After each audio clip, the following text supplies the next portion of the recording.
Okay, so here is my title. It's about Ramsey property and higher dimensional mat families.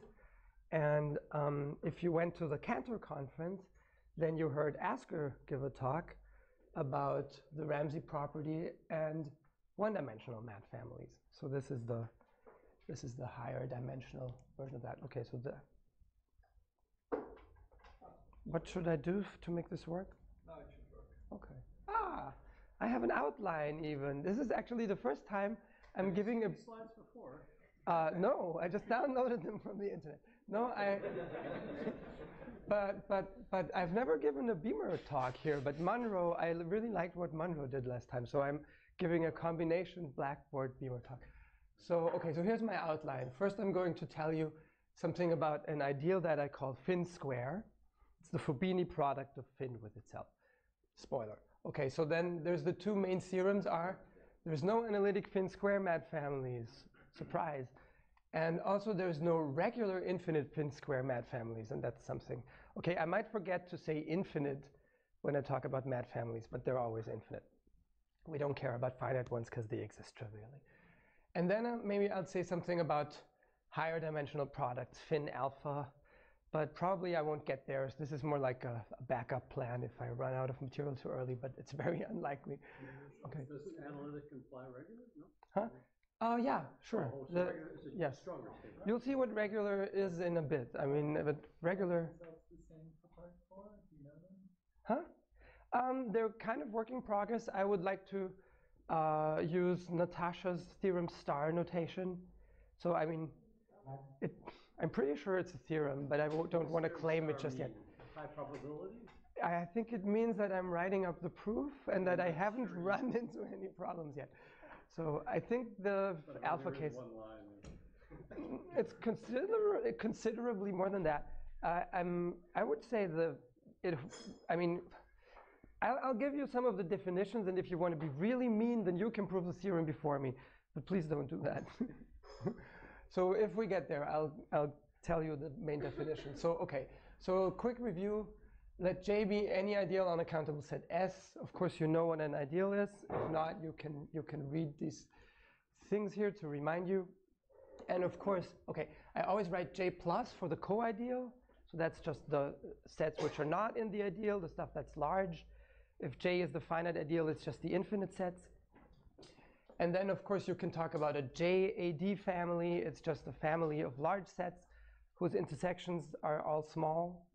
And a J-mad family is a JAD family, which you can't enlarge. If you put any J-large set in, it has J-large intersection with something in the family. Okay, so what J are we going to be interested in? It's the Finsquare. So what is Finsquare? Our base space is now omega times omega.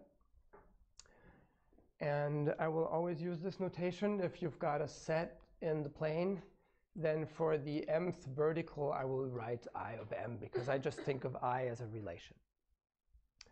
So this is just it's the numbers that are in the mth vertical. Okay, so what is Finsquare? It's the set of I in the plane, subsets of the plane, where for all but finitely many m, the vertical is finite. So actually, it's a good idea, I think, to draw a picture. Okay, so here's the plane.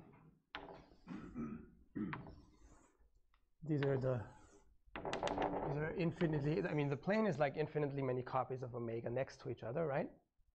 So when is a set in Finsquare? Well, it's in Finsquare if it lies below some weird skewed L shape like this. Maybe it's got finitely many infinite columns, but from some point on, all the columns are finite. That's a set in Finsquare. So what's a set in Finsquare plus? It's just anything that, yes? Audience participation. What?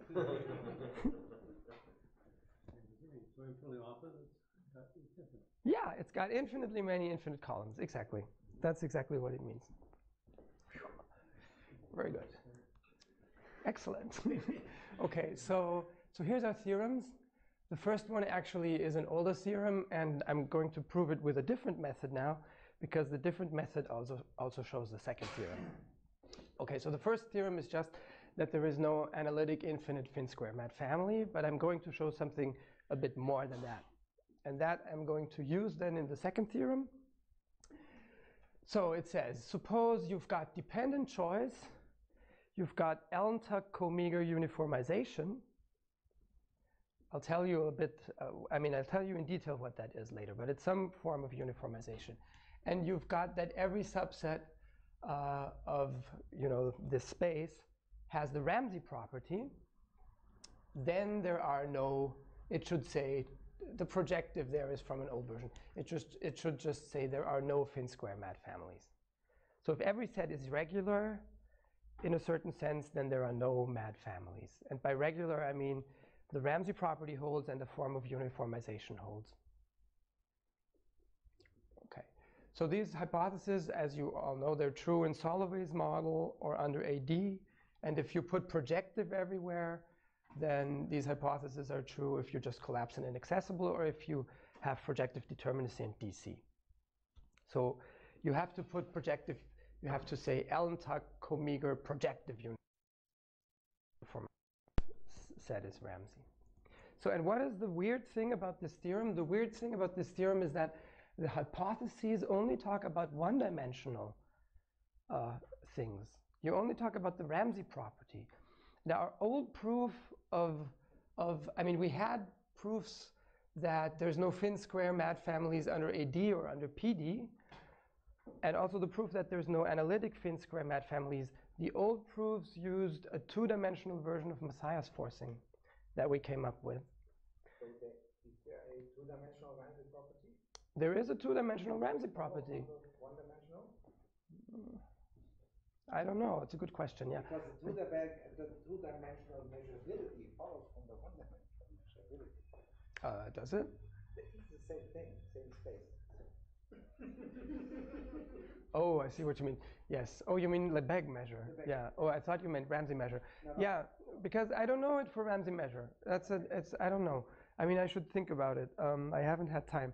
But the weird thing now is that you can show the two-dimensional result from just the assumptions that you think are necessary for the one-dimensional result. So maybe these are all the same. Yeah. Yes. But the forcing that you use, that's sort of using the most natural approach, or at least it's most natural to me, it's not equivalent to Messiah's forcing. The two-dimensional version, it's yes. Okay.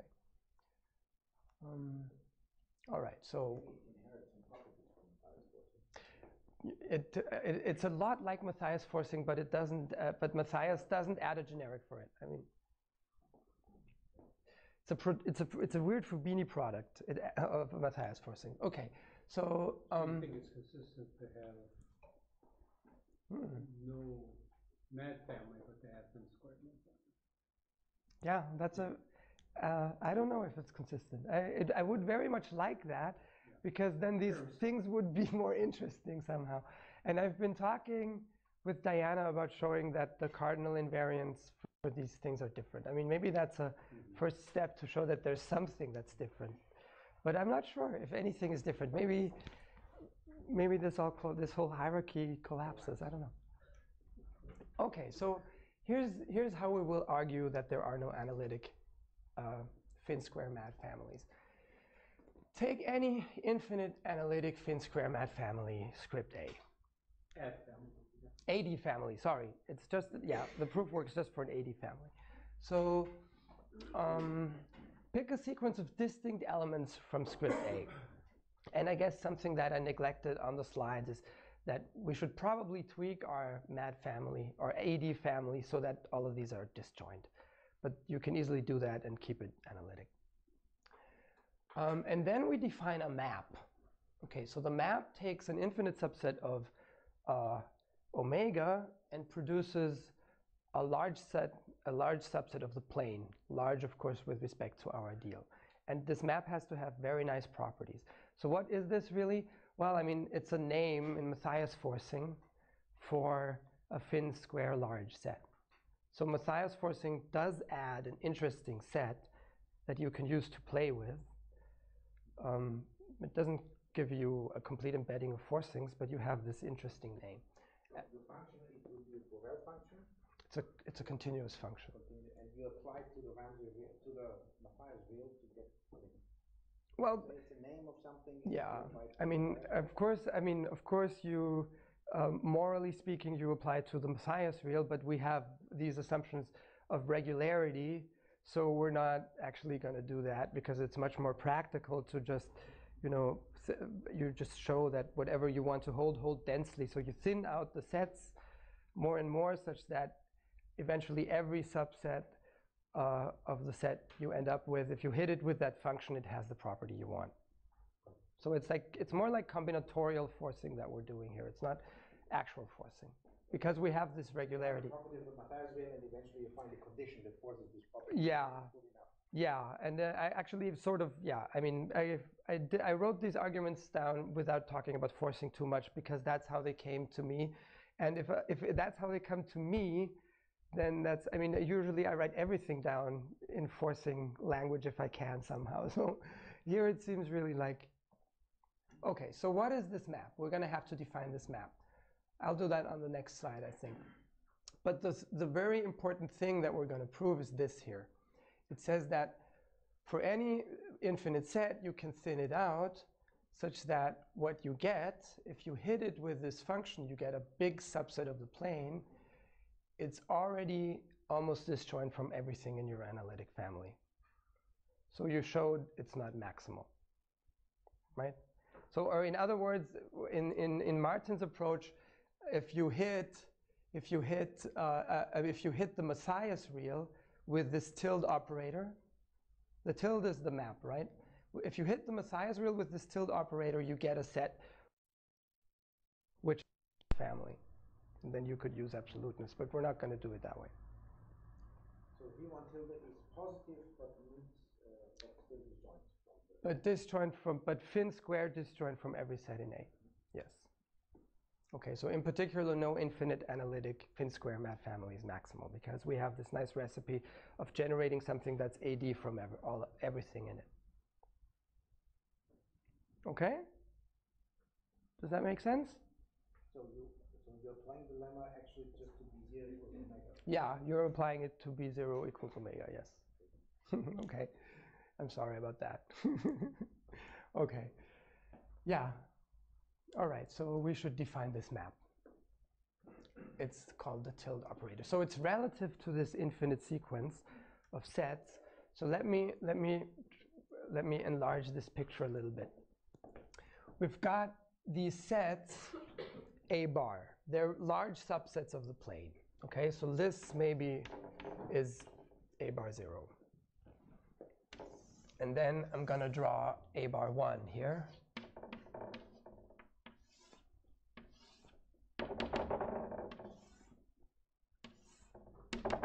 Okay, and then there's a new copy of the plane.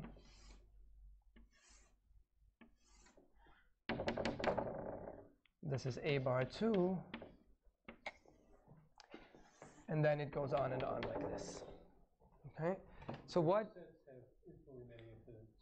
Each of these A bars has infinitely many infinite columns, and I'll just draw these are just the infinite columns of each of these sets. Oh. Okay. Okay, so imagine that they all have dots above. Okay, right? So this is going to be our space. Everything, the union of these columns. We forget everything else exists. Pardon?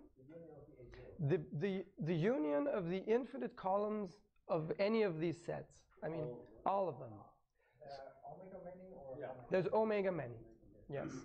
So basically now it looks more like infinitely many copies of omega square next to each other. So it looks more like omega to the third power. It's a cube, yeah. Cube. Yeah. I mean, you're really thinking of these not like that, but one and then the other. And then Yeah, exactly. And originally my drawings always looked like this, and they tried to be three-dimensional. But it gets messy, and I don't want to do that. Okay, so this is the drawing. Sorry, so A0 is the family that you chose, that you started off with. No, you have a family of so These are elements. yeah, each AI is in script A. So all you need, actually, I mean, yeah, all we need is that everything in A bar has small intersection with each of these. That's what we're going to use. No, everything in script A, every A bar in script A has a small intersection with each of these sets. That's very important. So the AI bar is a sequence of elements of A. Yes. Every other element of A, yes. Yeah, every element of A apart from these, yes. Sorry, AI bar is an element of A to the omega? No. It's just an element of A. A bar I is an element of A. It's what I just wrote here. Yes, I just didn't believe you. Okay. So each AI bar is an element of Script A. script A. These are the ones that you chose here. Yeah. Yes. It's just, look, I mean, every element of A is a set with infinitely many infinite columns. I'd pick countably many of those, a sequence of those, and I draw a picture of each of them next to each other. Each one has infinitely many columns. So these are the infinitely many columns of my first set in script A. These are the infinitely many columns of my second set in script A. And this is the space that I will be working on. Is it clear now? Because they could share it. No, we've made, remember I said they're all disjoint. Disjoint. They're actually disjoint, but Yes. on a particular coordinate, they could both be infinite, but disjoint is on that coordinate. Yes. Yeah. It's a bit subtle. So they could share coordinates. They could share what? Coordinates. Yeah. No, well, no, I can make them completely disjoint. Yeah, but they're disjoint in the sense on every coordinate, they're disjoint.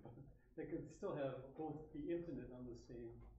They could be infinite, yeah, they could be infinite on the 15th column, but we just completely ignore that. We just treat them as different columns from now on. Okay? We re-coordinatize everything. No, we won't do that. But what we're going to do is we're going to look at, okay, we're going to give names to each of these verticals. So this is how so this here, the first vertical, we're going to call A00. This is going to be, oh, they should have it up there.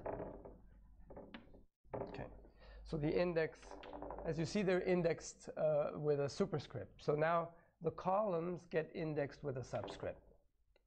Okay, A00 is the first infinite column of A bar superscript 0.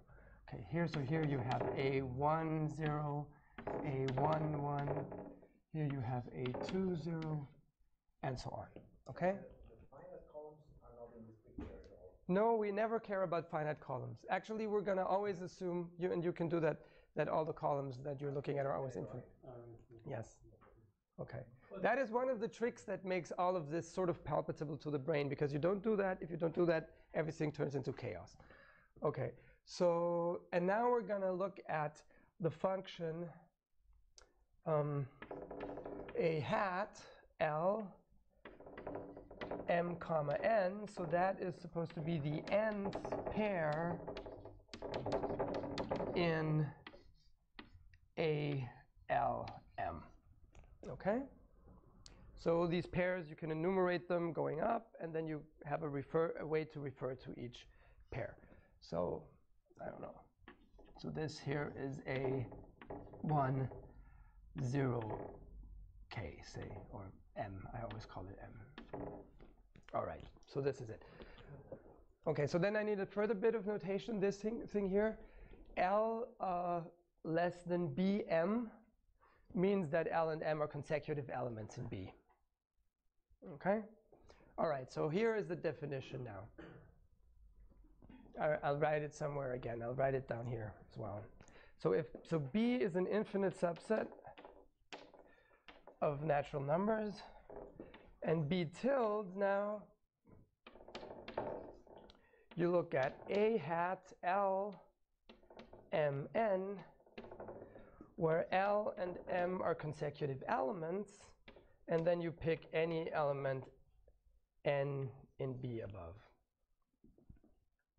Okay, so what does this mean? Let's do an example. Okay, where can I write this? Let's suppose B is the set 0, 1, 4, 5, and so on.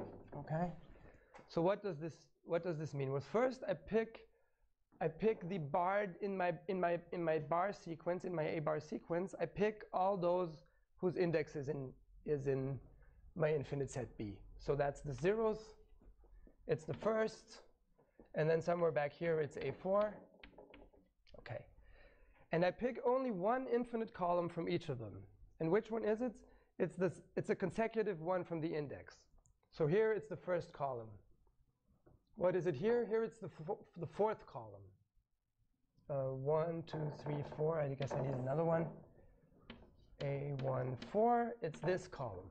And moreover, you only take that column from the fourth element on, or the fifth, no? And now I just copy A into that column, but above the index, right? It's all the n's that come from B. It's not I copy B, I mean. So now up here in that column, I just copy B above 2 in this case. With the enumeration, yes. And here I put B without, well, what is it? 5. Okay? You just copy the tail of what's left. So the point is somehow that before you choose a A bar set before you choose its column, and you choose a column before you choose what's in it. And that means you can do a lot of pigeonhole stuff, pigeonhole arguments. Okay, so that's the map. So here's the two properties of the tilde operator that we're going to use. They're absolutely crucial, and they're what I meant when I said that this operator has nice properties. So first of all, if you've got any large set in 2 dimensions, oh, I've got it the other way around. Okay, so let's start with the MAD family first. If you've got any bar A in your AD family, or any bar A which is almost disjoint from each set in our sequence, then you can always thin out any set so that its tilde operator avoids bar A. Right? You start with any set which is almost disjoint from A bar 0, A bar 1, and so on. You can always avoid that set. Do you want me to write down the proof, or is it clear? You can avoid the vertical columns first by just starting base. Well, yeah. I mean, okay, I'll write down the proof. Here's the proof for one. I'll try to make it short. It's actually a good exercise because it helps you to understand this operator. Okay, so fix this A bar, which is AD from each A bar I, okay? And you fix some infinite set B, and we want to thin out B so that to B prime, so that B prime tilde is completely disjoint from this guy. So what do? Well, let n0 be the minimum of B. Okay, so that means we have to start somewhere. So that means we've made up our mind for one of these A bars. So you look at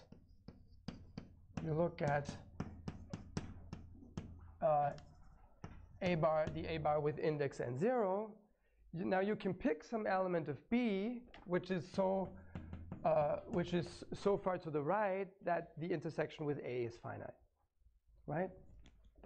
So pick n1 and B such that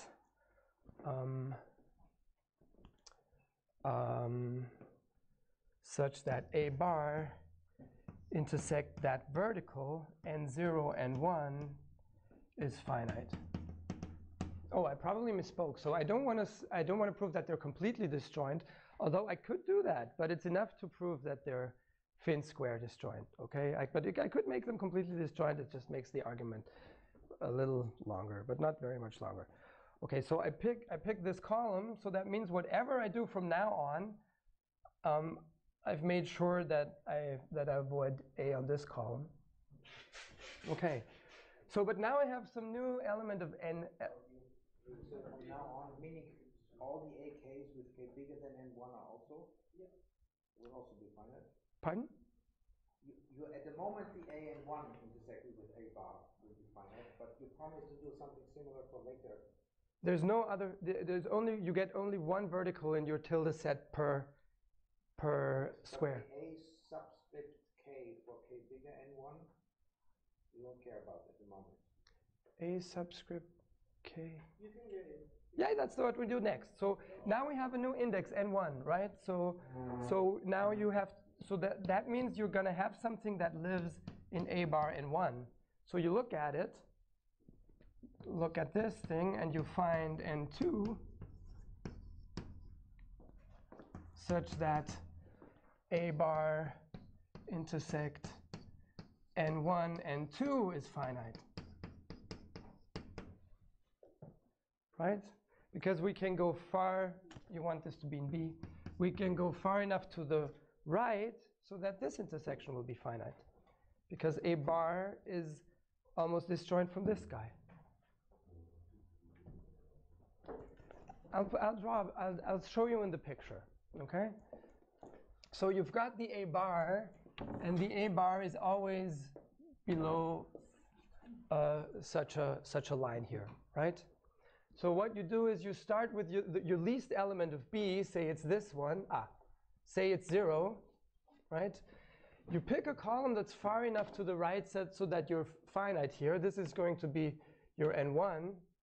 I called it N0. This is going to be your N0. No, this is going to be N1, yes. 0 is N0 in this picture. Okay, so this is your N1. So that means we have to look at A bar N1. Let's say it's this one. Okay, we can go far enough to the right so that you're finite here. So this is N2.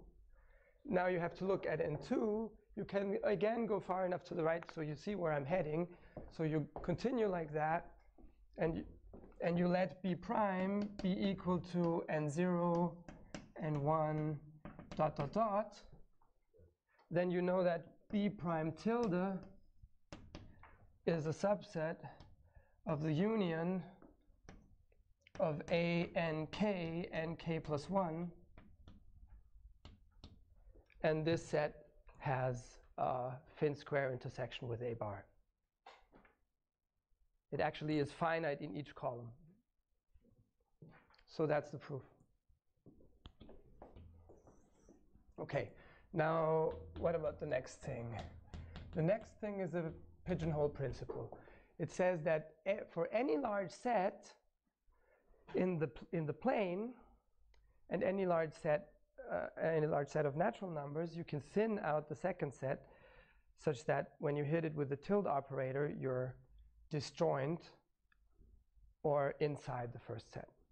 So it's a pigeonhole principle. Okay, goofy looking C is complement. Yeah, that means complement in power set of the plane, of course. Yes. That's what the French use, right? So let's see. Let's show this. Okay, this is of course a fusion argument. It's Matthias forcing. Unless you see how to do it, then I will skip it. Or you want to see it? Okay. Someone wants to see it. Someone wants to skip it. In that case, I will write it. Okay. All right. So, okay. So fix any large set. I call it X here because A is reserved for things in script A. So pick any large set, or let any large set be given.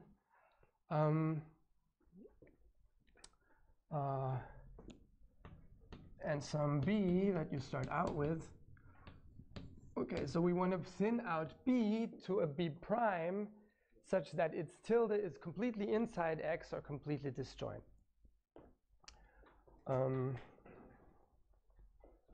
So how do you do it? You build a descending sequence of Messiah's conditions. Build a descending sequence.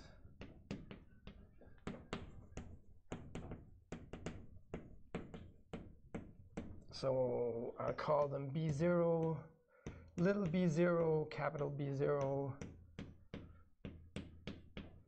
little b1, capital B1, and so on. Okay. Of course, you start out with just empty set and B. Okay, and now we try to diagonalize against X all the time. And you want to pick this sequence such that, of course, the BKs grow, so BK plus 1 is strictly bigger than BK, because the union of the BKs, of course, is going to be our final set in this construction. And you want that for any pair Lm, it's not enough to look at consecutive pairs now. For any pair Lm, which is a subset of BK, L is less than M, you make sure that either, if you look at the column ALM and you enumerate it, I always use this hat notation for the increasing enumeration of any set, and you take the image under BK plus 1 now of this set, then this is an X bar, or this whole set is in the complement of X bar. So why can you do that? Well, of course you can do that. You've got only finitely many L and M's to consider, and one of these has to look infinite on that column. So you make sure that you thin out your B set to be in that part that's infinite, and that's it.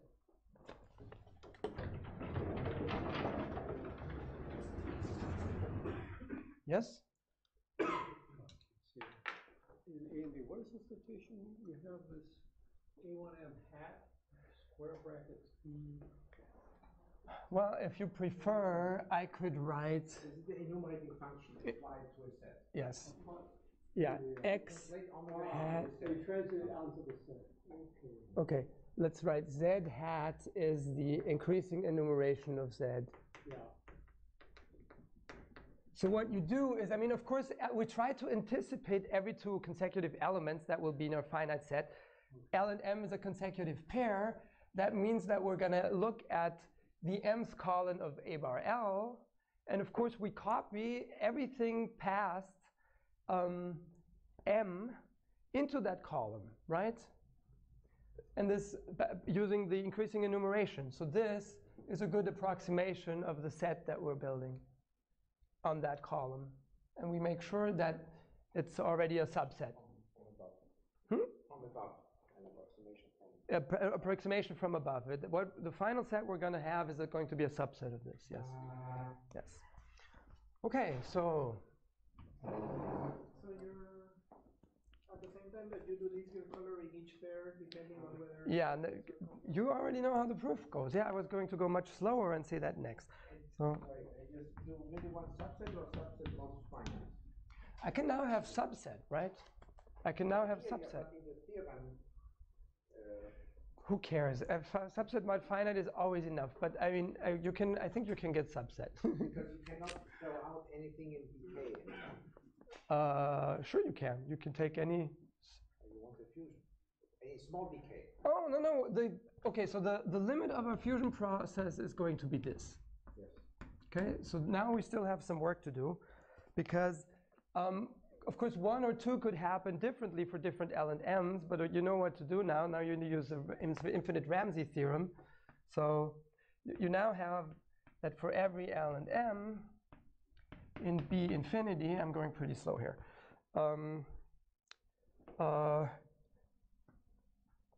either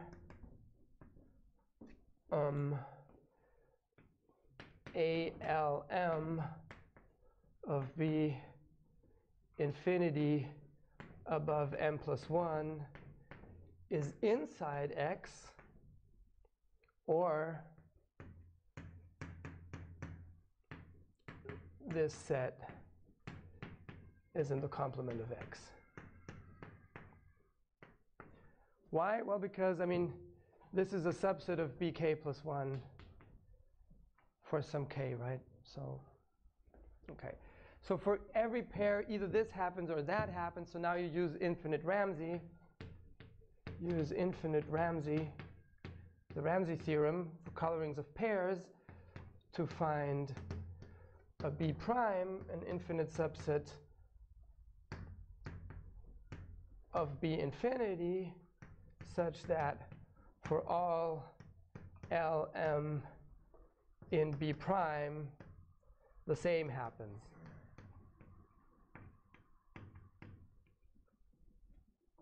You're done. That's it. So you don't actually only have it for you. We would only have to have it for consecutive L and M's. We even now get it for all L and M's. So because this means, of course, that B tilde prime is a subset of X, or B tilde prime is a subset of the complement of X. Is that clear? Is that clear? That's for the final math, because of the m plus 1. You subtracted m plus 1. Ah, okay. So it's just Finsquare. Yeah. Doesn't matter. Why is it actually? I'm not sure that's, no. Which finitely many? You said that this thing is a subset of X if you subtract m. Right, m plus 1, but here is m. So given L and M, You start Yeah. later. Yes, yeah. Yes, this is how the tilde operator works. That's why I said, the point is that you first pick the A bar world in which you live, then you pick the infinite column, and only then do you pick the set. But actually it wouldn't matter. I think we would be fine. Okay, all right, so this is the tilde operator. We need a completely different thing now, and for a while you can completely forget about the tilde operator. So this is, yeah, this is like a second main role, like a second lead cast in this whole thing is the invariant tree. There's actually going to be a bunch of invariant trees in a moment. Okay, so Can we start from the finish anything? yeah, if you got lost now, you will be found again. So we've got an analytic AD family, script A, right? So we can pick a tree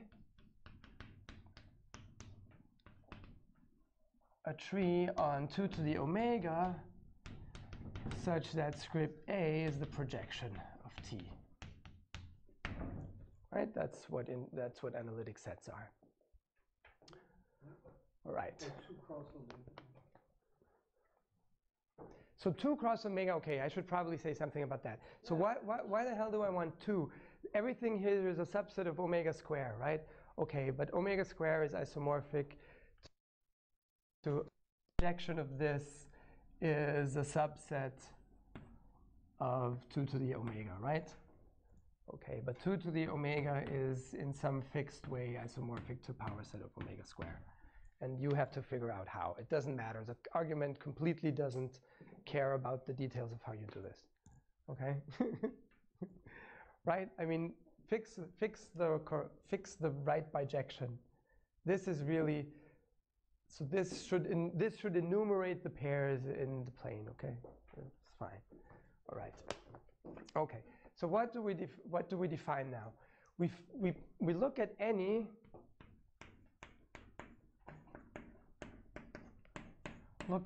X bar.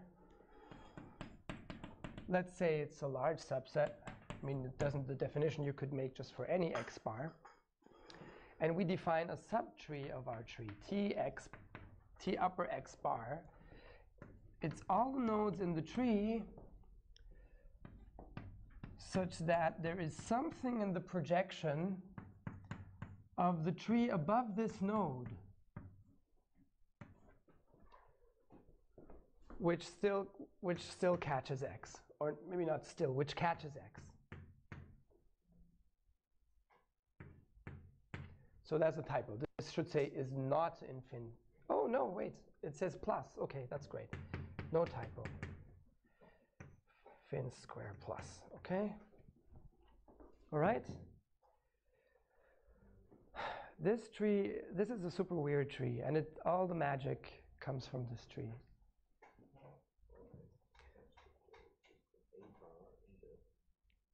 So you just restrict your family to the projection where you just happen to live in the tree above S. And you see if there's something in there which catches X. X is some fixed set, it's a parameter. If you can catch X, then you're in the tree. And if you can't catch X, you're not in the tree. Okay? Is catching the intersection is positive? Catching means, by catching I mean the intersection is positive, yes. Okay. So this tree has a couple of very nice properties. Look at these properties over here. So the first thing is that the definition of the tree is Finsquare invariant under X bar. That's completely clear. Okay, cool. Okay. Now, this is just a restatement of the definition of the tree. S is in this tree if and only if, when you look at this subfamily of script A and you add X to it, you don't get something that's a Finsquare AD. I didn't think about that, sorry. Because it's joint union. Yeah, I have no idea what happens if X is in the family. Huh? Maybe you don't care about X. Yeah, what you want to show is that the family is not maximal. So I guess you only care for some X that will be outside. This might be a bit of a problem. I'm too, God, what is the thing here? What was it? Sure, this has a simple solution.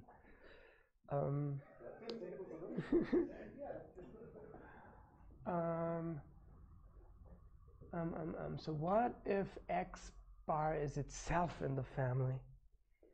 Maybe we don't care for now. So this,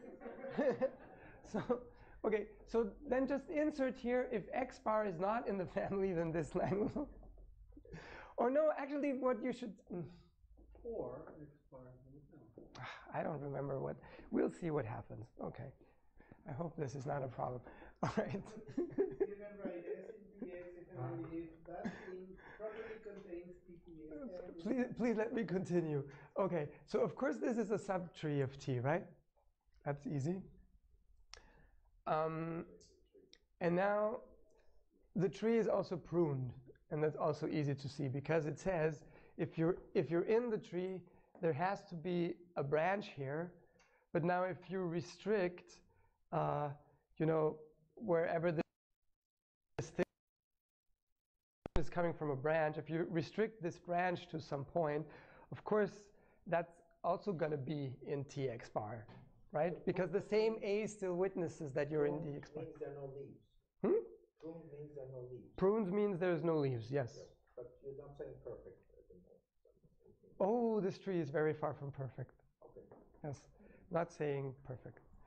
Actually, we're going to show in a moment that generically this tree has only one branch, and then we're going to show that generically this tree has no branches. Okay, so let me see. So isn't this correct? Then this thing is not Finsquare AD. So if X happens to be in there, I see what you mean. So then X could be in there. Yeah, all right. I'm sorry. You're right. Okay. We'll see what happens. I hope the proof survives this. All right. So, okay. So here I'm just going to stress this last fact here again, but it's false. So, so it says that the tree has a branch if and only if the empty node is in the tree. That's clear by being pruned. If and only if. Oops. As long as X is not in the family, then this happens. Okay. All right, I think it's just going to be a problem, but okay, we'll see. Okay, all right, so now we're going to use a variant of this tree, unfortunately, and this is because of the because we're in 2 dimensions. Okay, so you fix some x bar and you fix some finite set b, and now you look at t upper x bar and b. So, and the b now tells you the b is something that tells you also where this largeness is witnessed. It tells you a little bit about how the large set is going to look. So now something is in the tree if you can catch it by an A, which lives in the tree projection of the tree above S. You can catch it, but not only that, you also know that for everything in little b, the intersection of these 2 columns is infinite. So you know you have some information about some of the infinite columns. All of the columns indexed by b have to be infinite in the intersection. Okay, now this is no longer invariant, but if for every x in b you're not changing the set except for finitely many points in that column, then the trees will still be the same. So it's a somewhat invariant tree. Okay, and of course this is a subtree of tx. It's also pruned, and actually tx bar empty set is just tx. So this is really a generalization of the previous tree. I have a very bad feeling about this thing with the ADness. Okay. All right. So here's the argument. For any b0, there's an infinite subset of it, and a sequence of trees which only depend on the b now, such that for any infinite subset of b, whenever this little b happens to be in the domain of the associated tilde set, then the tree of the tilde set is actually this constant tree. So what does this mean? It means that what is the domain of the tilde set? Oh yeah, the domain of the tilde set is just, if you project downwards, everything that has, all the indices of columns that have a point in them. Okay, and actually in these tilde sets, if there's something in a column, there's infinitely many things in a column. It's something worth stressing. Okay, so the point is that you want to make this tree independent of the x bar. Generically, the tree doesn't depend on the x bar at all. And you also want each of the t x bar little b to be independent of x bar. But of course, this only makes sense if b is a subset of the domain of the associated tilde set, because of the definition of b star. Actually, this is probably not true. We only care about trees where b is in the domain. I guess this is really what you want to say here. If b is not in the domain, then this tree is always empty. You don't care about these at all. Okay, all right. So so we make this tree independent of the x bar. That's the point. And each of the b trees we also make independent of x bar. And then we show for this generic tree that it only has at most one branch. And somehow this is because, if there's any decision to be made about a branch, your generic will be thinned out so that you have empty intersection with everything on the other side. And then you're outside of this tree. Okay, so that's the point. And then you can show that, in fact, the tree doesn't have any branches at all. And now we'll see if my proof still holds up. Okay, so since this set, since this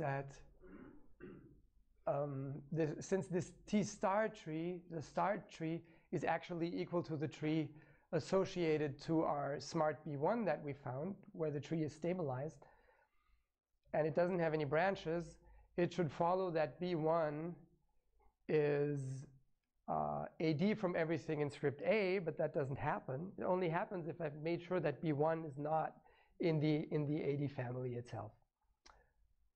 Which is what you want to get in the first place. Okay. If you want it to not be maximum. Oh, damn it. Okay, that's very bad. Oh no. Okay, so here we are. It's the first time this happens to me, live on YouTube. It's like reality similar. Or do I get thrown out now or something? Can please call this number and vote me back in? I don't know what happens now. Okay, I guess just bear with me to the end of this false proof. No, you wanted B to not be in A anyway, because your argument is that A is not maximal. Yes, so Yeah, it's completely circular. So far, it's completely circular. What the hell am I missing here?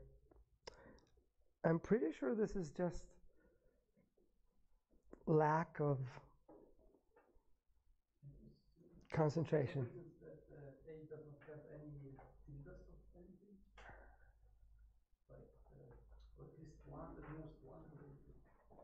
That's a very reasonable assumption, actually. But if you shrink B1 to something smaller, it's not anymore in the family.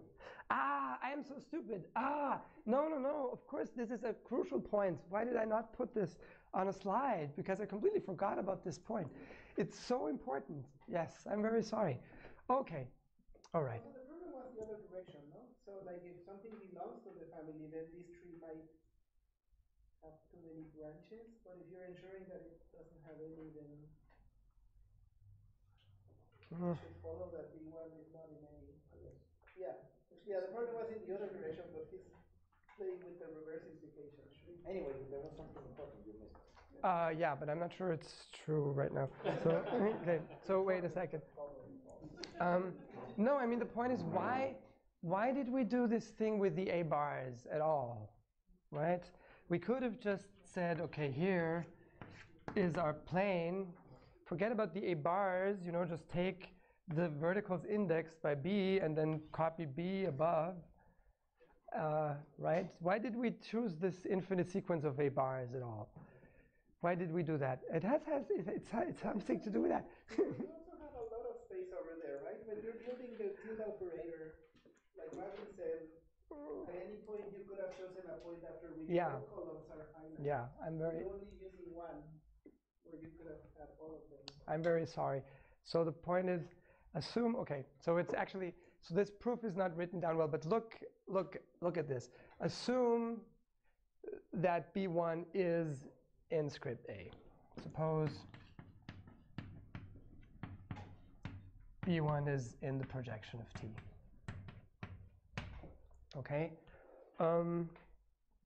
Well, then actually, this tree here, that actually B1 is also an element of T, B tilde 1, right? B tilde 1, all these have tilde. Okay, so then this is actually an element of this tree, right? Because if you put it here, well, B itself always works because it's in here, right? B itself always works. Okay, but, and this is, so good, I'm glad that you found this mistake, because this is a very pretty part of the argument. And it shows you a lot of how all of these other arguments are going to work. So, okay, so then B is going to be in here, in the projection, I mean. Yeah, do you all agree about that? But that actually means that the projection of this tree is equal to singleton B tilde, right? It's equal to singleton B tilde because it has at most one branch. I'm not going to use any of this false reasoning in the proof that this tree has at most one branch. Okay, But this is an element of script A. And now we go back to the properties of the tilde operator. If you've got any set in script A, it's going to be almost disjoint from all of these sets. So we can thin out the B1 so that we completely avoid it. This is why you're not in script A. This is the proof that you're not in script A. So here, there is a B2 infinite subset of B1 such that B2 tilde intersect B1 tilde is empty. Now that can't be. So the point is really that this tree, look, this tree searches for all the ways that script A could catch X. And then using these invariant tricks, you show that generically there's at most one way that X could be caught. And then you use this property to avoid that one way. That's how the argument goes. If we go to the next slide, the one that I left yes. off with, that's this one. Yes, actually every subset of B1 has the same properties as B1. Yes, exactly. So B1 cannot be in the family. Oh, you're right. Oh, that's also very nice. Yes. Well, I suppose I didn't. Yeah, you're right. You're absolutely right. Yes. Yeah. It's Matthias enough. The point is that it's Matthias enough. Yes. Yeah. Okay. So one of them must be true. No. What? This is the only proof. It's just this. Oh, you have another one. Yes, it's true. I'm sorry. Yeah, that's good. Tell me that again later in case the other one breaks. Okay. All right. So here's the main lemma, and it's absolutely terrible. And I hope you will not hate me for trying to prove it. But, so this is how you show. So okay. Let's go back again for a second. So everything in this argument should be clear now, including the fact of how you get from here to here. If the tree has only at most one branch, it has no branches. That's basically what I just told you. Because you can, if that one branch has to be in script A, and then you can avoid it. Very stronger set, but the tree is invariant. Okay, so all that's left to show is this thing. And this is really the heart of the whole argument. Okay, and this is why this lemma is a bit more complicated. So what is the idea? Well, first of all, suppose that you've got suppose we just look at T, good old T, the thing that projects to an AD family. Pick any two nodes in T. I claim that you can find two higher up. Well, if these two nodes have the same length and project differently to two different sets, finite sets, of course, you know that whatever you build above them is going to be two different sets in script A. So I claim if you go far enough up, then everything on one side will have bounded intersection with everything on the other side by the same bound. And that's clear because if that weren't true, you could keep putting stuff in and you would build two branches in the tree whose projections have infinite intersection. Okay? So that means if you've got two nodes in the tree, you can always go further above so that any intersection that could happen, you've already seen it happen. And now the idea is, in the one-dimensional case, then you're really done, because then all you have to say is, well, if that happens, the Matthias real is going to have to pick a side. So generically, there's only going to be one branch. If you look at T of xg and it has two branches, then you fix these two nodes that I just spoke about. You find a set where everything on the left is disjoint from everything on the right. You union up those two sets. The Matthias really has to slip into one of them because this union is in the ground model. This is how you do it. And now you do exactly the same thing, but you want to do it in the two-dimensional case, right? And you can do it with two-dimensional Matthias forcing, very much the same that you did it with Matthias forcing. It's a bit more complicated because of things that I won't get. But now we don't want to do it with two-dimensional Mathias forcing. We want to do it with one-dimensional Mathias forcing and the tilde operator. So you're going to have to show that the argument that I just gave you filters through this tilde operator. And that's what I'm going to do now. When you talk about two-dimensional, you don't mean iteration. Oh, no, no, no. Mathias, the two-dimensional Mathias forcing is not an iteration. You mean somehow it's in the plane. And it's not a product. It's not a product and it's not an iteration. It's a Fubini product of Mathias forcings. Yeah. You force, you force in the horizontal and you force in each vertical at the same time. Mm-hmm. It's a very nice forcing. You can look at our paper on the archive. I mean, I would be very happy if this forcing is good for anything. And as things are going now, it's not. So we'll see. Yeah, we first invented it, and now we're uninventing it. Okay, so let's look at this lemma. No, this is the improved version. Okay, no, well. Okay, so let's see, what does this lemma say? This lemma says basically what I just described, but in 2-dimension it's a little technical to write down. So maybe I will just copy this to the blackboard, because that helps me think, and it helps you think as well, I hope. So suppose, so this is the main lemma.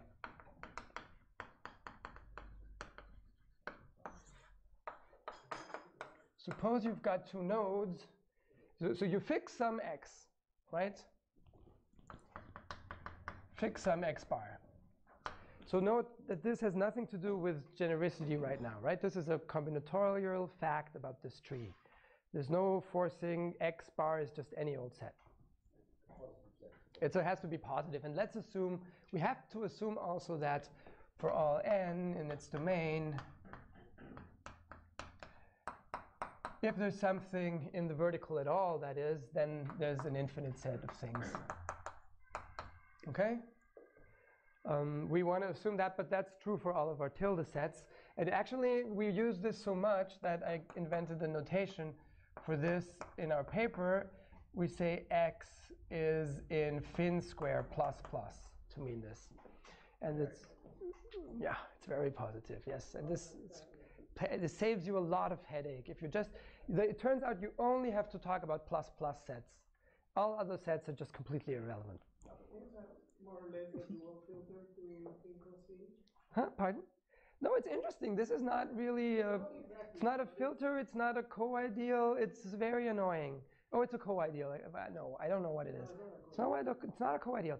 It's a G delta subset that generates the co-ideal. And actually, I think a lot of our proofs, I'm just missing one additional hypothesis, then I could prove a lot of things about arbitrary ideals that have a dense G delta subset. Okay, so here's work in progress. Please don't do it before I do. Huh? So you're saying other ideals other than Finsquare should have the same problem? Yeah, I mean, actually, we proved the theorems that we proved with forcing, with the two-dimensional Mathias forcing. There's an alpha-dimensional Mathias forcing. It doesn't just work for Fin alpha. It works for an arbitrary Fubini product of any F sigma ideals. Iterated Fubini products of any F sigma ideals. It's not clear that you can do this here. Okay, but let me suppose you've got two nodes, S0 and S1 in the tree.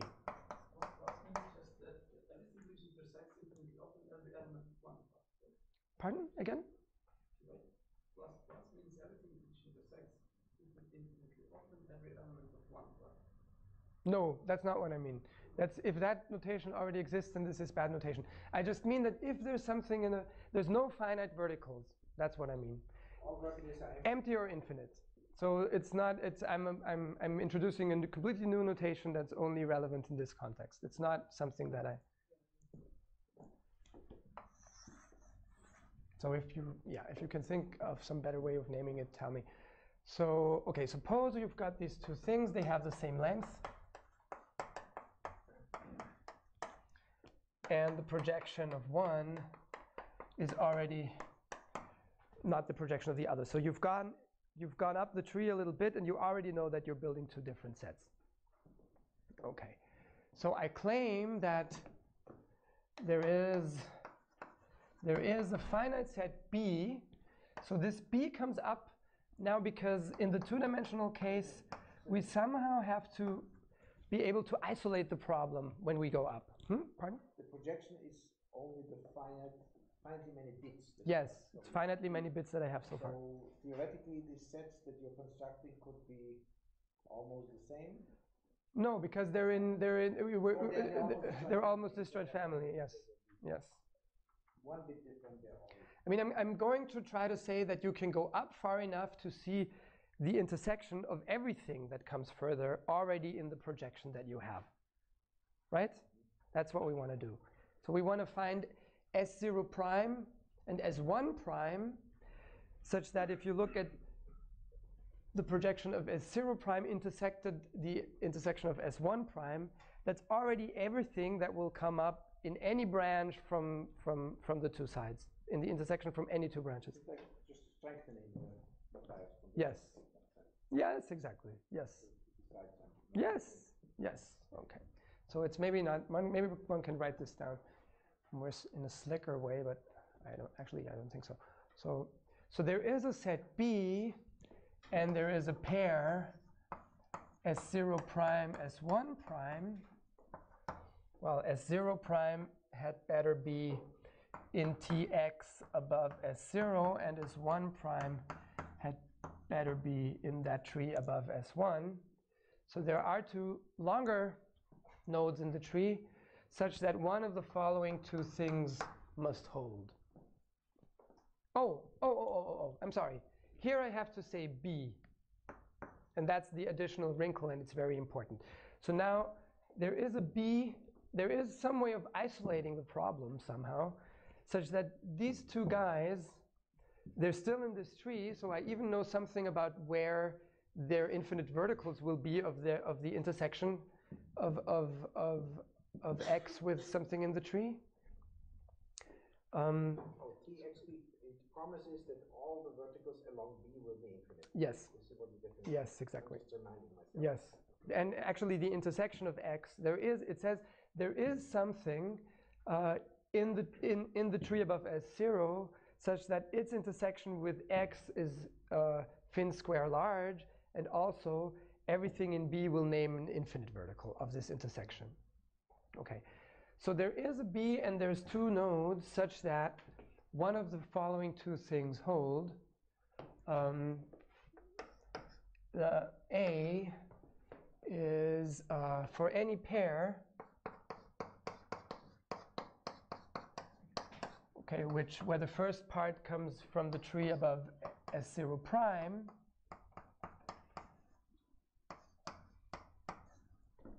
and the second one comes, of course, from the tree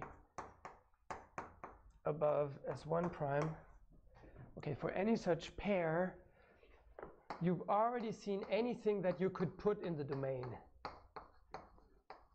The intersection is small because the domain fails to grow past B. That's the first problem that could occur. And in the one-dimensional problem, in the one-dimensional version, only this happens, right? But we're in two dimensions, so there's a second thing that could happen. And this says there is an n in B, and now I'm going to say for some reason you fail to grow this vertical in the intersection. So there is an n in B and an m such that you can't grow past m. So by this I mean for all a bar 0, a bar 1 in this product, same product as before,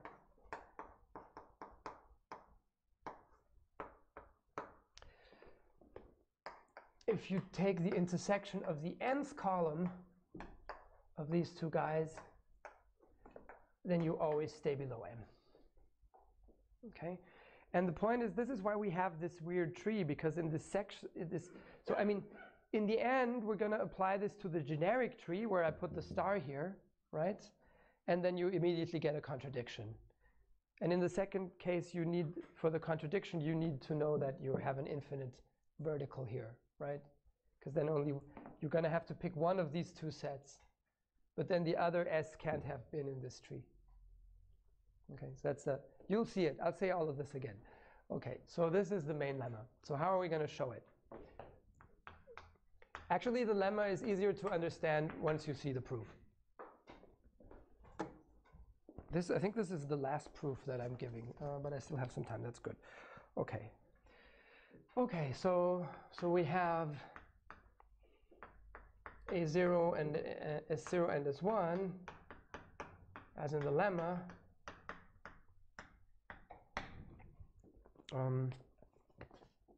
Suppose towards a contradiction that, okay, this is going to be boring, but now I'm going to write down the negation of this statement. But I think it's good. It's a good way to see. So suppose that for every set B and every extension of these two nodes, so however you extend them,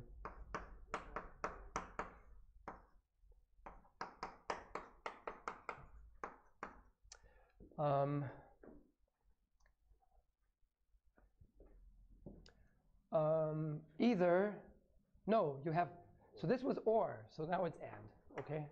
So you have both of these things, and you need both of them. There is A0, A1, well, I won't copy that. Oh, well, maybe I should. I'll write it like this.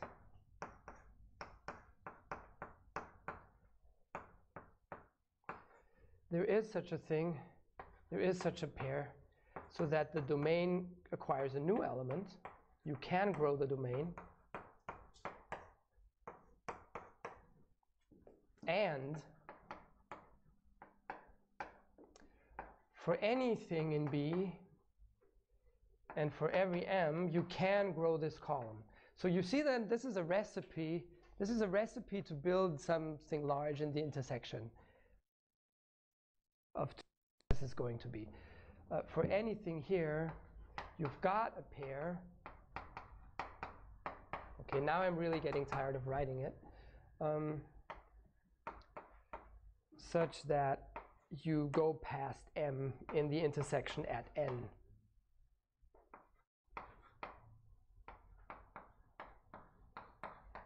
Okay, and now I'm going to build a large set. Now I'm going to build two elements of script A that have large intersection.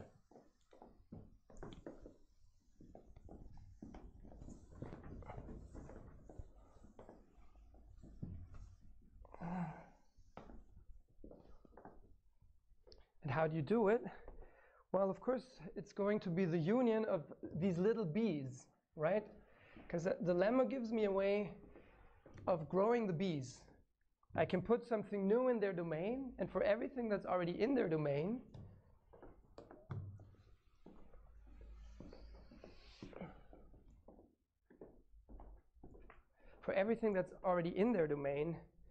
I can enlarge that thing. Okay, so maybe actually there's a better way of writing this. Maybe I should have done that right from the beginning, but I'm gonna do it now. So if there's things like this, what does this mean? Well, these come from two branches. In particular, this gives me two new nodes that witness that this happens.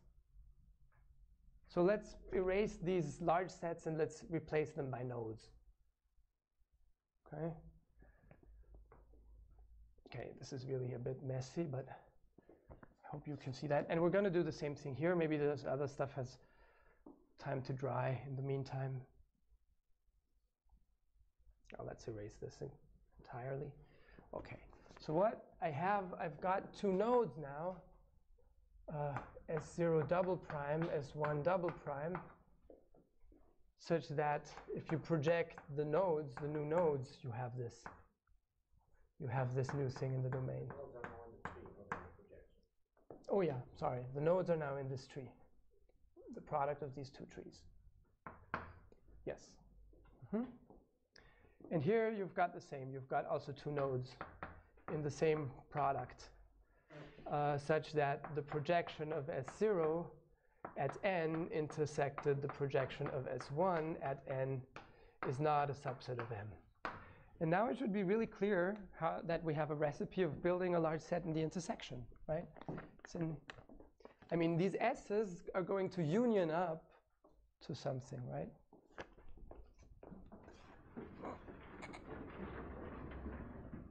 Okay, so you build sequences.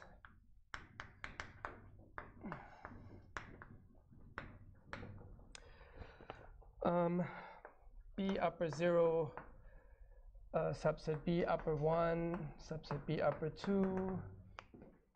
Each of these is a finite subset. And you also build S0I, S1I, S2I, and so on. Each of these are in S in the original ST above SI. Okay, of course, this is just going to be the node that we start out with.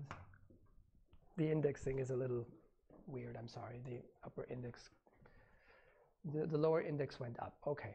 And the SI is always in the tree with the previous B. Oh, and with the previous B, yes. Okay, and that's, yeah, I'm going to say that now. Yes, you're absolutely right. You're absolutely right. So first of all, that's the first thing actually I was going to write down. Sk plus 1I is always in T x bar. Actually, yeah, why did I, okay. Bk Ski, okay. B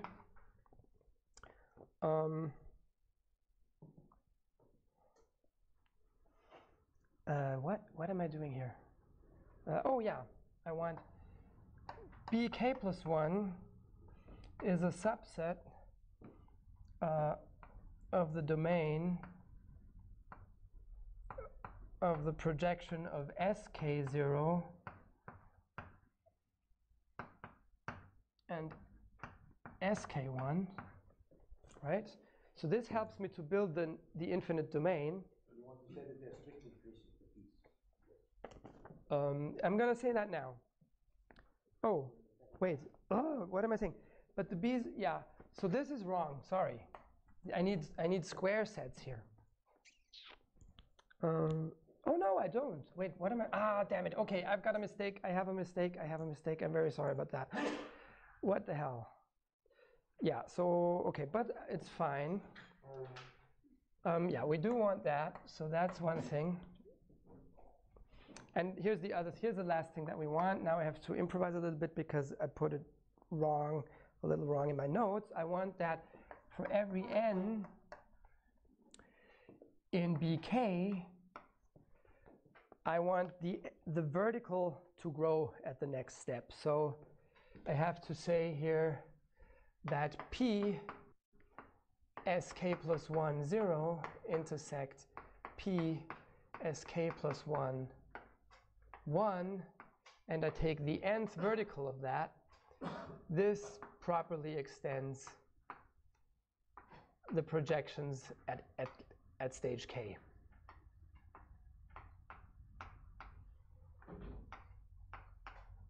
Right, that was it. Okay. Okay. So how do we get such a thing? Well, it's easy. I mean, if you have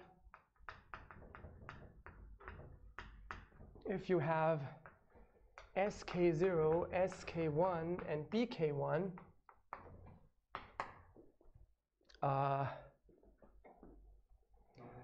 and so you know that Ski is in T x Bk above something. We don't really care actually now. So the point is that by this thing here, by the assumption for any b and anything that is in the tree for any b and anything that is in the tree with respect to b, you can grow the s's to put something new in the domain. So do that. So put something new in the domain. Find s prime prime 0, s prime prime 1, as in 1, and let bk plus 1 be the new thing in the domain. New n in, okay, I can just write it down properly. It's the intersection of the two domains.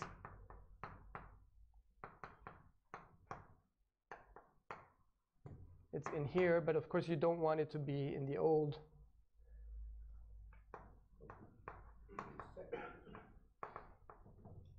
Oh.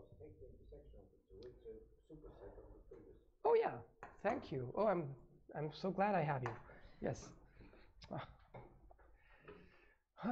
Okay, so you've got these, and now you make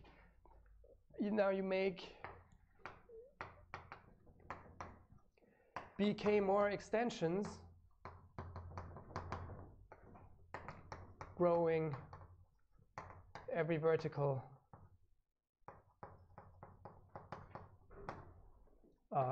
n in bk,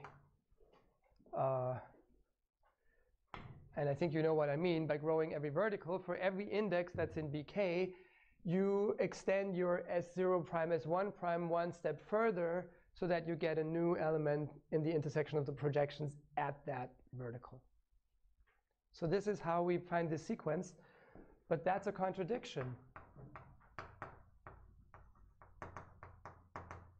That's a contradiction. Why? Well, because the union of all the bk's, no. Yeah, I guess that's how you could put it.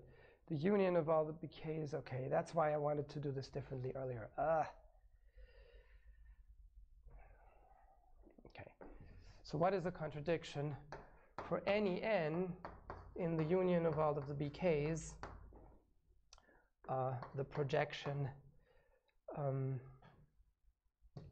if you look at the union of the projections of the sk0, you union up over all these, and the union of the projection of the sk1s, and you look at the nth vertical, then this is always infinite, because we grew it every time. But clearly this is in script A, and this is in script A, because they're branches. And they're different. Yes, so that's it. We're done. That's the proof. They're different because by assumption we started out with two things that are different. Yeah, that differ in one place. Yes. Okay, so that's the lemma. And actually that pretty much ends the proof. So I wrote a generic version of this lemma. Now, remember that we've got this smart B1 such that the tree is completely stable, right?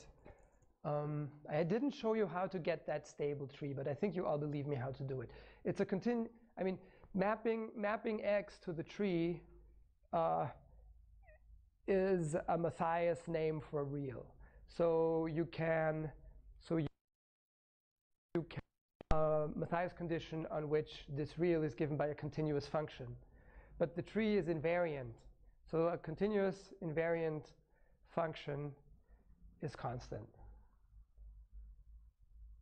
I won't go through the details of that because I don't have time. But it's invariant means that it's invariant under making finite changes of the x, right? I mean, one point here that one should notice actually is that if you change an infinite set B on finitely many coordinates, the B tilde changes on a Finsquare set. And for that, it was really important that we picked only one vertical in every A bar. Because if you pick infinitely many verticals in one A bar, if you take out the index of that one A bar, infinitely many verticals go away, right? But here, if you change B on a finite set, only finitely many consecutive pairs go away. So only finitely many verticals go away. Yes. Okay. So the tree is invariant in well, if B and B prime agree except on a finite set, then T tilde of B and T tilde of B prime are the same. And the trees with the B there are also the same, provided that the B remains in the domain, but you don't care about the trees which don't have B in the domains anyway. So you can make you can decide all of these names for these trees if you want, because they're invariant under finite changes. Okay? Yeah, I mean, how much time do I still have? Like 10 minutes or more? 6. So 6, yeah. So I think then you'll have to live with this explanation. Okay, so now here comes the final bit in this proof. So you've got this B1 such that the tree has stabilized, right? Then you know, and assume you have more than one branch in this stabilized tree. So then you can pick S0 and S1. Okay, I don't say it here, but I mean so that they're initial segments of these two branches, so they see the difference. And now you can take the union of everything that comes in the tree above on one side and everything that comes in the tree above the other side.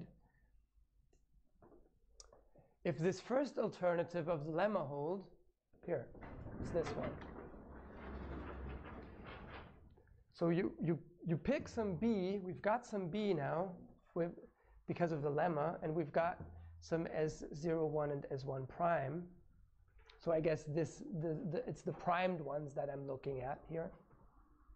There is a B and there is 2 nodes in the tree, such that either 1 or 2 holds. So in the first case, anything in the projection above the domains intersect in B. So that means if I take the union of all of these sets, the union of these sets will also have intersection. The domain will also be a subset of B.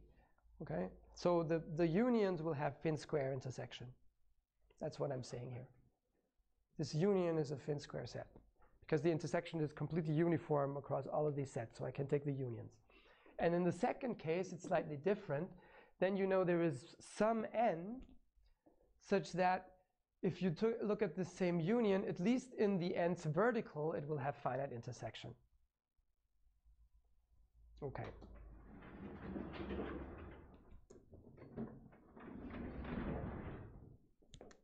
Are you fine with that?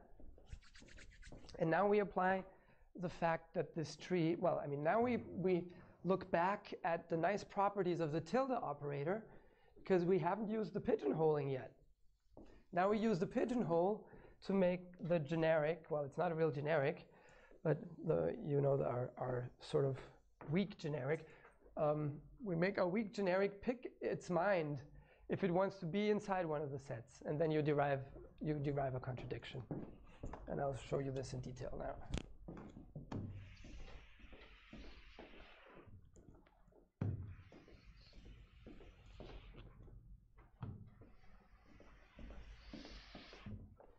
So the point is simply that, so you let me see, how do I call it here? Let x bar be one of these two unions, and let's just take the 0, the one with index 0. We only need one of them. We only need to look at one of them. So look at the set. now you can find a B2 by thinning out B1 such that its tilde is completely contained in X, or its tilde is completely contained in the complement of X. Okay, so it's two cases. So the first case is that the first alternative there holds. The intersection of the two unions is in Finsquare. Well, okay, so there's a subcase. Suppose that B tilde is a subset of X and not a subset of the complement. So what does that mean? Well, you know now that B tilde X intersect the other half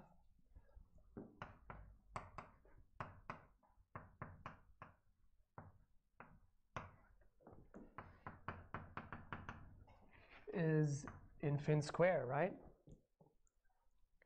But that contradicts the definition of the tree. It contradicts that S1 is supposed to be in T star B, and T star B is also the tree where you put B2 here because we've stabilized it. And that's a contradiction, because being in this tree means that you should have large intersection with someone on this side. So that's a contradiction.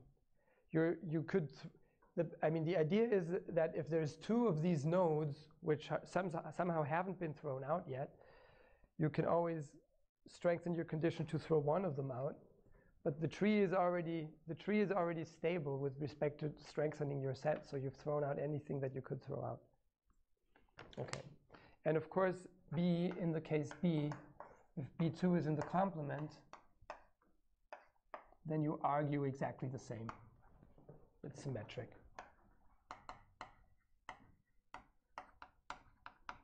Right? Because if you're in the complement, then your intersection with S0 here is empty, and then S0 can't be in the tree, and it's exactly the same. And this is how the proof also goes in for ordinary mat families, where you only have one dimension, but in the two-dimensional case, you have to consider the possibility that it was this that went wrong, but it's exactly the same argument. Now you only argue using the fact that n is in B, and being in that tree tells you that you also have to have infinite vertical at n. Otherwise, it's exactly the same. So I'll go through it as well, though. So case A is again that B2 is a subset of X bar. But then by this thing here, you know that B tilde at n intersect the union of the stuff on the other side.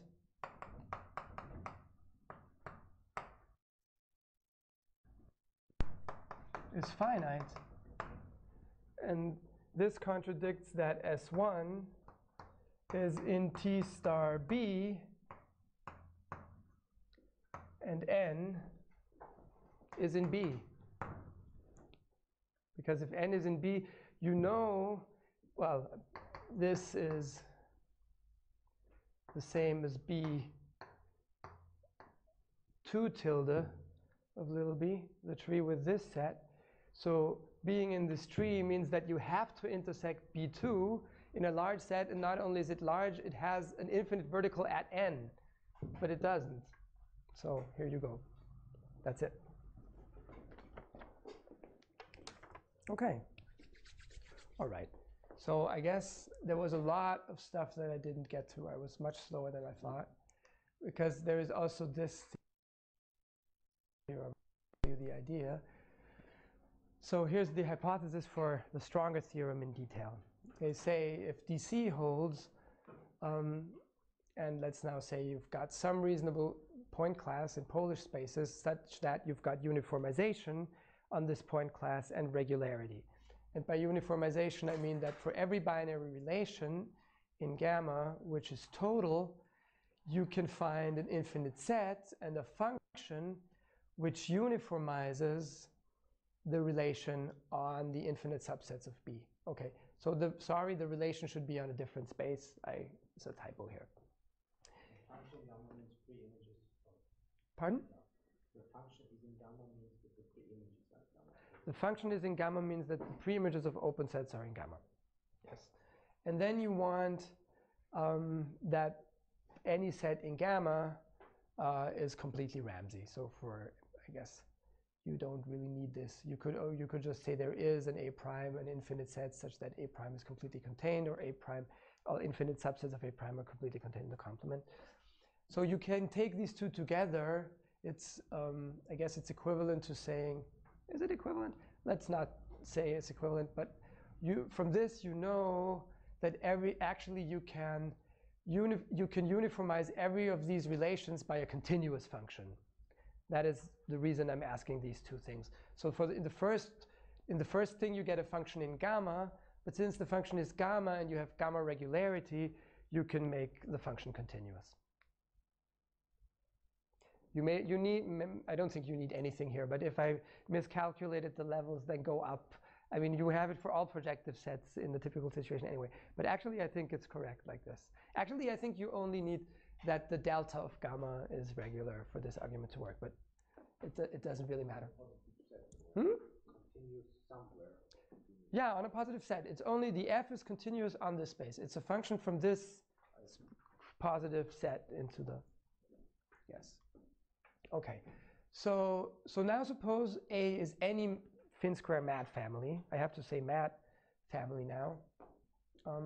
You fix a sequence, a subsequence of it using DC. Now we have to use DC for analytic one. But now it's just any mat family, so we have to use DC to pick the subsequence. Why do we need this subsequence? Well, because the tilde operator is defined relative to such a sequence, right? Otherwise, we have nothing to work with. Okay. Now I claim that you can find a set B0 such that an analytic subset of A is enough to catch everything, all the tilted subsets of B0. And why is that? So maybe you will give me 1 more minute to write the argument for that on the blackboard, because it's really easy.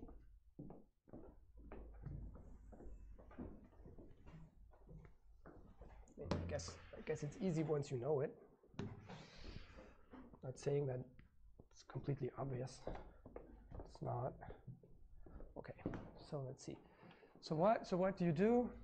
What do you need to see from the sequence? So we can also know that they has an infinite. Yeah. Yes, you can. It's enough to assume that A is Dedekind infinite. Oh, I guess I could have said there is no Dedekind infinite mat family. Yeah, maybe. You're absolutely right, because you also always talk about infinite mat families. So talk about Dedekind infinite. Thank you. It's much prettier. Okay, so let's see. So this family is maximal. So we can look at the following relation. B A bar holds by definition if and only if. So B is an infinite set, and A is in script A, and they've got large intersection. The tilde of B has large intersection with A. Okay? That's a total relation, because we've assumed that script A is a mat family. Okay, so now uniformize it. Uniformize it by a continuous function. Find a continuous f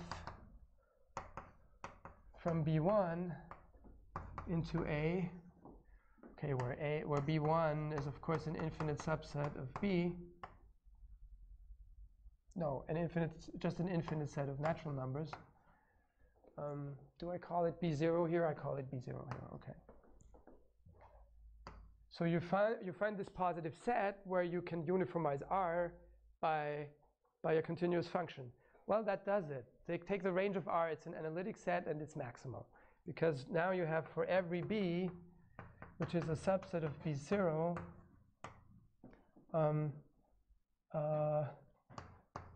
B tilde intersect F of B has large intersection. So f of b, where b is in here,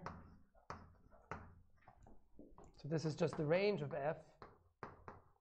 That's an analytic subset A prime of A. It's still AD, and it's maximal on this space because of this. Okay, so we've reduced the general case to the analytic case, because now we can use the lemma that I put there at the very beginning when I said I'll prove something slightly more than what we need for the analytic case. Where is it? This lemma. Now I can thin out the B0 further to a B1, such that B1 is fin AD from every set in A prime. And you're done. Contradiction. That's it.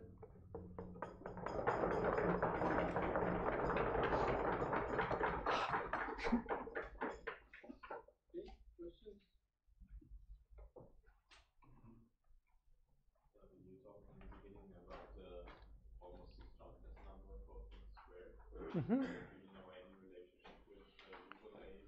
Yeah, I mean, it's really obvious. It's pretty obvious that it's below A.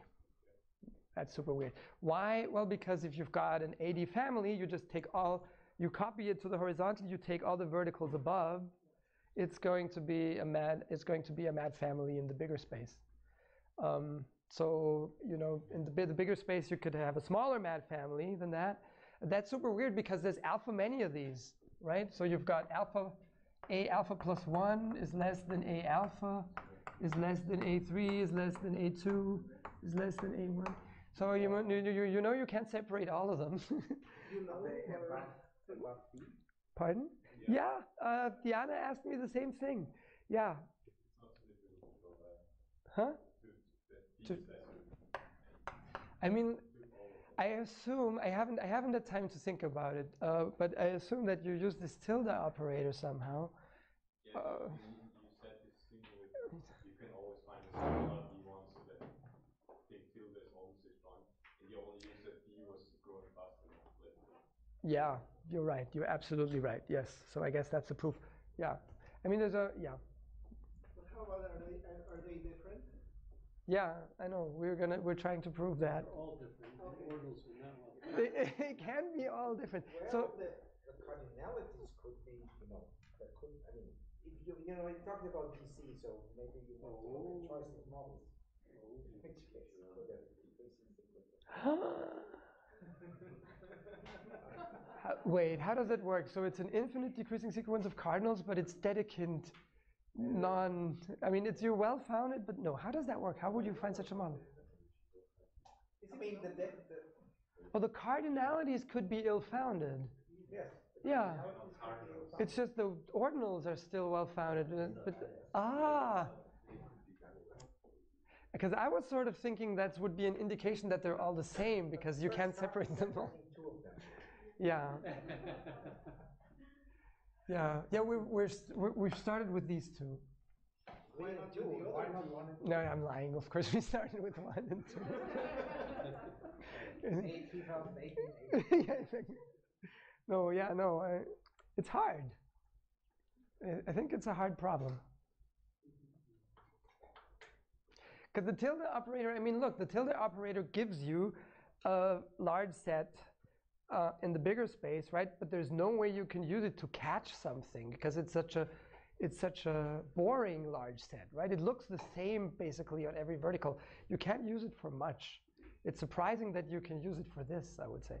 Your weird version of Matthias, do you know if it destroys? I wish I did. Yeah. I think so what Diana has taught me is that using Matthias forcings for these things is like, I don't know, like trying to wash your dishes with a sledgehammer or something. I mean, it's you want to have there's better forcings that where it's easier to preserve things. With a fire hose. Yeah, exactly. Yeah, fire hose. Yeah, much better metaphor. Well, what is the status of FinQ? You said you FinQ. Oh yeah. Well, let's put it like same, this. right? What? FinQ? Oh yeah, it's the same. You did all the finite powers. No, I'm doing the infinite powers I right heard away. about Finsquare, but you say the thing is fine for So let me see. countable So here's the definition of the tilde operator for the infinite powers, Okay. and I can basically show all these nice properties that. I mean, I think this is really one could.